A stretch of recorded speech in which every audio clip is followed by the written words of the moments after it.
I watched the live face reveal of my favorite YouTuber. What I saw will haunt me forever. Late last year, Isolation Infinity announced he was going to have a live face reveal. It was only going to be for his patrons, the people who gave money to his Patreon account. I contributed funds to it on a monthly basis. I viewed him as a pioneer of his entertainment niche and did not mind sparing a little change. He emailed me and told me I was one of a dozen allowed to attend the live event. He further stated it would be in a password-protected chat room. He also promised an exclusive video which would not make it onto the public video lineup. I was more interested in the latter than the former.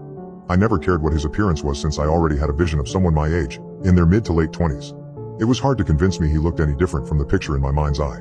Still, I was not going to turn down the chance to find out. Being able to brag to his die-hard followers who did not get to experience it would be worth it alone. The night of the scheduled face reveal, I booted up my PC. I kicked back on a lounge chair in the second-story room of my house, which was my entertainment space. It was complete with video game consoles and my beloved Alienware computer. An open bag of peppered turkey and a bottle of ginger ale sat next to my keyboard. I went into my email. The password was in my inbox. I followed the link. It led me to the video of a room with nothing in it but a red wall with a baby blue frame. The caption Isolation Infinity will be on shortly rested at the bottom of the screen. I expected a home studio and instead got what appeared to be someone's dingy basement in need of a new coat of paint. What bothered me the most was the sound of heavy machinery whirring in the background. I wrote it off as bad plumbing. A man came into the frame. He was slim and wore a trench coat with maroon buttons on its front. He reached down, grabbed the lens of the camera, and shifted it upward. The familiar voice we had all grown fond of started to count down. "Are you ready to see who I am?" Isolation Infinity asked. 1, 2, 3, 4. At 5 he hoisted it upwards and pointed it at his face. I froze. He looked nothing like what I had visualized. He was hairless, emaciated, pale, and had marble black eyes. He reminded me of Werner Krauss from the old German 1920 film The Cabinet of Dr. Caligari. His mouth hung open and tilted to the side as if he could not control the movement of his jaw. The most alarming thing to me was not how his features were not flattering. That explained why he valued being off-camera for most of his career. What upset me the most in the beginning was how the disparity in his perceived age made me feel lied to. He always told his fans he was a young man. Like most of his demographic. The individual before me on the screen was in his 50s at the earliest. "I have been fantasizing about broadcasting this for a long time," he said as he licked his lips. "You have made this possible, and so I need to show my appreciation by giving thanks in the most sincere way I know how." He moved the camera to the left and I could not believe what I saw. A woman in her 30s sat on a grimy floor, her head down from evident exhaustion. Rusted chains circled her arms.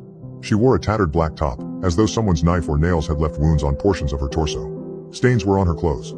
She had spent time in the dirt fighting someone or clawing her way out of a soiled embankment before this. "Say something," he ordered her. "Tell them you can't wait, die." The blades of a chainsaw came into view and its motor revved. She whimpered with pain, and when she tried to murmur something I saw blood drip from her mouth. I dragged the mouse cursor over to the right-hand side of the screen to see how many people were in the chat. The answer I received left me weak. No one else was there but me. The others had either left or were never there to begin with and I was too stupid to notice until then. My heartbeat increased as I tried to close the window out. I could not. The X symbol on the right-hand side was visible but useless. It was like every virus-infected pop-up ad you could not escape from. "What?" Infinity Isolation asked. "You don't like it, Mark?" "Everything I do is to make my most devoted subscribers happy." A chill ran through me. He knew my name. It took me a second to realize he had gotten it through my membership to his Patreon. The fact that he was aware of how I was his only viewer worried me. Was I going to be the sole witness to a barbaric act of murder? "Calm down," I reassured myself. "This is an elaborate prank he's recording right now. He's wearing scary Hollywood makeup and she's an actress. This is all for the sake of getting more views. The chainsaw has to be a prop bought off Etsy.com. Still, my hand inched towards the phone to call 911. The way the woman expressed her misery in the moment was all too convincing. I held my device closer to my ear. "I wouldn't do that if I was you, Mark." He stared right at the screen for a moment, his eyes making perfect contact with mine. "Can he see me?" He lifted the chainsaw above the woman's head. He brought it down with a noise from his throat which sounded like a cross between a scream and a laugh. A fountain of gore spurted out. The lens got hit with crimson bubbles. He cackled as I unplugged my computer. I carried it downstairs to my car and drove to the nearest police station. I filled out an incident report in an office with a dying lamp and the scowl of a detective facing me. He looked as though he would have rather been anywhere else but at work. For the first 2 hours there, I had to convince them that I was not a crazy person.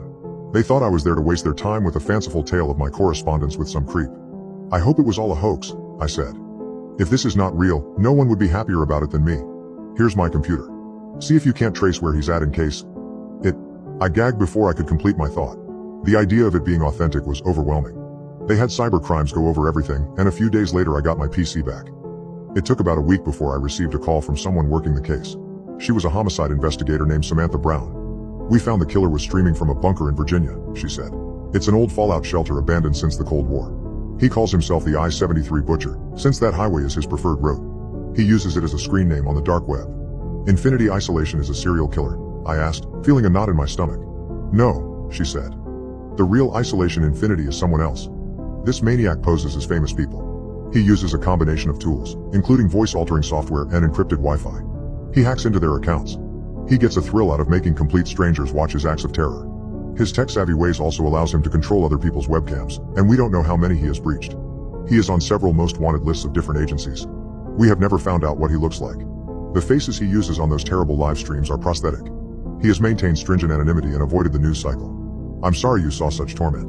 The good part is you turning in your computer helped us at least find out his last known whereabouts. The scene's searched and we have some evidence. He's still out there somewhere. For now.